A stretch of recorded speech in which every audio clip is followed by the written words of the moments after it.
Hello medicos, welcome back to in this video. आज हम इस वीडियो में डिस्कस करेंगे about the hypothesis. What is hypothesis?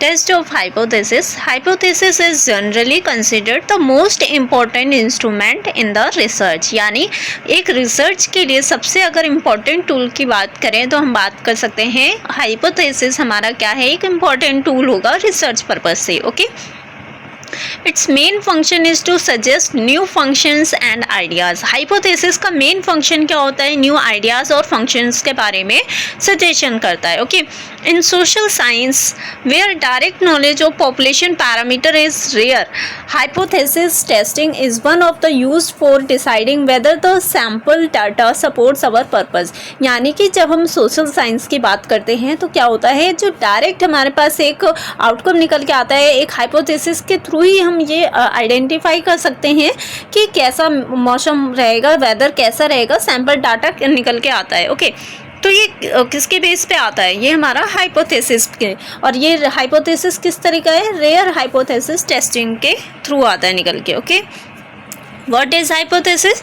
Generally, hypothesis is considered as an assumption. अगर हम actual में देखें तो hypothesis यानी कि कल्पना करना, assumption हम कह सकते हैं एक तरीके से assumption होता है, और supposition which has to be proved or disproved। यानी कि और एक तरीके से हम कह सकते हैं ये supposition होता है जिसमें या तो वो प्रूव हो चुका है या फिर डिसप्रूव होगा। ओके, वो डिपेंड करेगा किस तरह का हमारा हाइपोथेसिस है। बट हाइपोथेसिस में पहले हमारे माइंड में क्या होता है, एक इमेजिनेशन बनती है जिसकी हेल्प से हम आगे रिसर्च में फर्दर मूव करते हैं। Okay, but for a researcher hypothesis is a formal question that he has to resolve.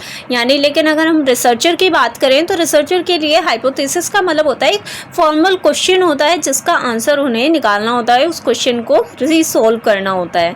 What is hypothesis? Again, hypothesis may be defined as a preposition or a set of preposition set forth as an explanation for the occurrence of some specific group of phenomena।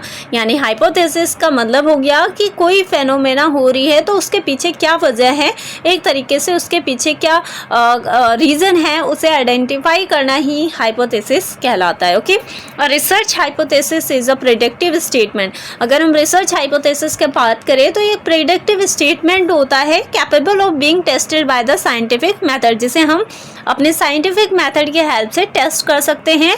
That relate an independent variable to the some dependent variable, जिसमें ये हमें क्या बताता है कि जो independent और dependent variables होते हैं वो कैसे एक दूसरे से रिलेट करते हैं। वही हमारा रिसर्च का एक मेन पर्पस होता है, किसी भी इंडिपेंडेंट और डिपेंडेंट फैक्टर के बीच में क्या रिलेशनशिप है उसे फाइंड आउट करना। यानी कोई चीज़ हो रही है तो उसके पीछे क्या वजह है, क्यों हो रही है, कौन सी चीज़ जो भी हमारी चीज़ें अकर हो रही हैं वो हमारी क्या होती हैं, डिपेंडेंट फैक्टर होती हैं, और जिनकी वजह से वो चीज़ें ऑर्गेनाइज हो रही हैं, घट रही हैं, या फिर कोई भी घटना हो रही है तो वो क्या है, जो जिस चीज़ की वजह से हो रही है वो हमारा इंडिपेंडेंट वेरिएबल होता है। क्योंकि कभी भी ऐसा नहीं होगा कोई घटना पे कोई चीज़ डिपेंड करे, घटना होती है तो उसके पीछे कोई वजह होती है, यानी इंडिपेंडेंट वेरिएबल होता है जिसे हमें आइडेंटिफाई करना होता है कि इन दोनों के बीच में क्या रिलेशनशिप है।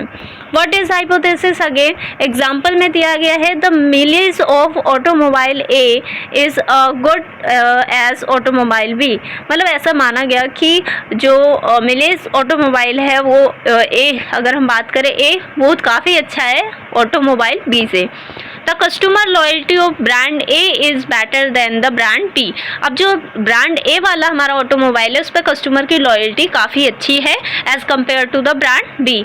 This hypothesis are capable of objectively verified and tested. तो इस तरीके से हमने क्या किया, कस्टमर के हेल्प से ये आइडेंटिफाई कर लिया उनकी लॉयल्टी के बेस पे कि जो हमारा ऑटोमोबाइल ए है वो काफ़ी अच्छा है as compare to the B.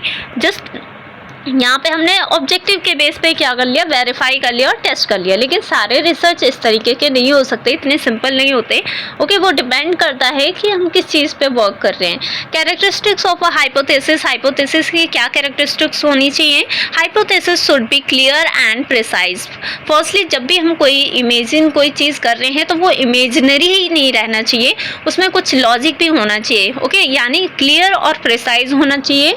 Hypothesis should be capable of being tested, उसे हम टेस्ट भी कर सके, ऐसा भी होना चाहिए। हम कुछ भी इमेज कर लें और उसके लिए हमारे पास कोई टूल नहीं है कि हम उसे प्रूव कर सके या डिसप्रूव कर सके, तो वो हमारे लिए बेनिफिशियल नहीं है, कोई उसका मतलब नहीं होगा। Okay, hypothesis should be able to relate to a variables, यानी हाइपोथेसिस ऐसा होना चाहिए जो हमारे वेरिएबल से रिलेट कर पाए।